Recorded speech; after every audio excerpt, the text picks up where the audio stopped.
राघवला phone करतो जर तो कुठे येतो.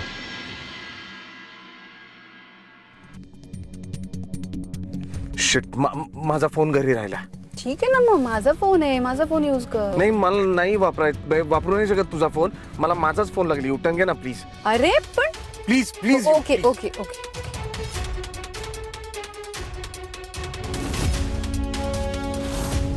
काय ग, कोण होतं? ते थिएटरमध्ये लकी ड्रॉचं काउंटर असतं ना, तिथून फोन आला होता. काय तर म्हणे तुम्ही आणि तुमचे मिस्टर काल पिक्चर बघायला आला होता, तर तुम्ही लकी ड्रॉ जिंकलाय. काय? हो ना. आता मी इकडे घरात, ते तिकडे त्या शनायाबरोबर डॉक्टरकडे. कोण जाते सिनेमाला? काही नाही, उगीच त्रास द्यायला फोन केला असणार. नाही, तू असतेस कामात, पण भाऊजी जाऊ शकतात ना शनाया बरोबर. वहिनी, हे आणि पिक्चर बघायला कसं शक्य आहे?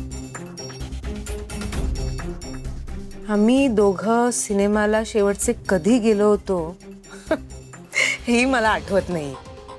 आणि त्या शनायाला बरं नसताना हे तिला पिक्चरला घेऊन जाणार शक्यच नाही. वहिनी गंमत करते ग. माझा फोन राहिला. फोन हो, हे काय आहे बघा. हो दे ना. ओ ऐका ना, एक फोन आला होता. हा ठीक आहे ना, ती शनाया वाट बघते बाहेर, गाडीत बसून बघेन मी. हे काय सांगत बसलीस मला? भाऊजी शनायाला खूप घाबरतात ना. घाबरलेच पाहिजेत ना, ते त्यांच्या बॉसची बायको आहे ती. आणि तिच्यामुळेच आज आपल्या पिहूला दिल्लीला जायची पण संधी मिळाली आहे ना. अरे हो वहिनी, हे तर अगदी बरोबर बोललात तुम्ही. फक्त आणि फक्त तिच्यामुळे मिळाली आहे ही परमिशन. तर या जन्मात तरी ह्यांनी परमिशन दिली नसती.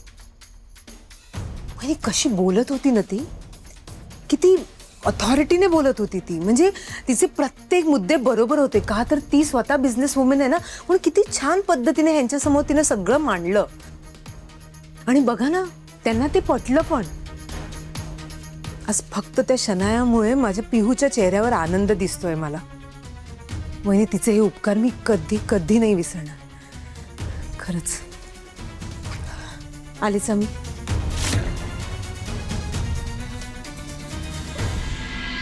हे सगळं त्या शनाया मावशीमुळे पॉसिबल झालं. तिने बाबांना अल्टिमेटमच दिला की मला पाठवायचंच. नाही तर बाबांची परमिशन मिळणं लिटरली इम्पॉसिबल होतं. पण हे सगळं शनाया मावशीमुळे पॉसिबल झालंय. ती कशी बोलत होती बाबांशी, असं पॉइंट टू पॉइंट बाबांना एक्सप्लेन करत होती. मी तर बघतच राहिले तिच्याकडे.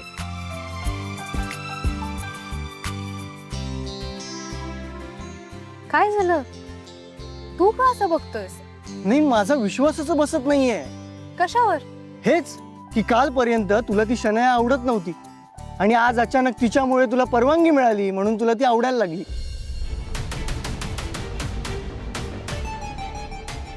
अरे नाही, असं नाही. म्हणजे ती माझ्याशी कधीच वाईट वागली नव्हती.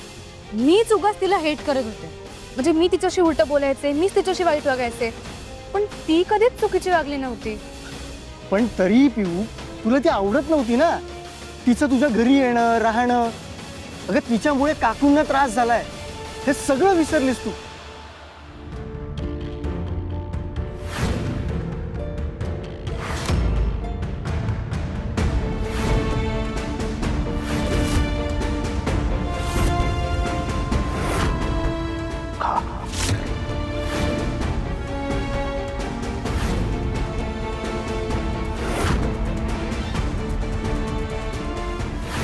म्हणजे यू मीन तिने मला परमिशन मिळवून दिली म्हणून मी तिच्याबद्दल चांगलं बोलते?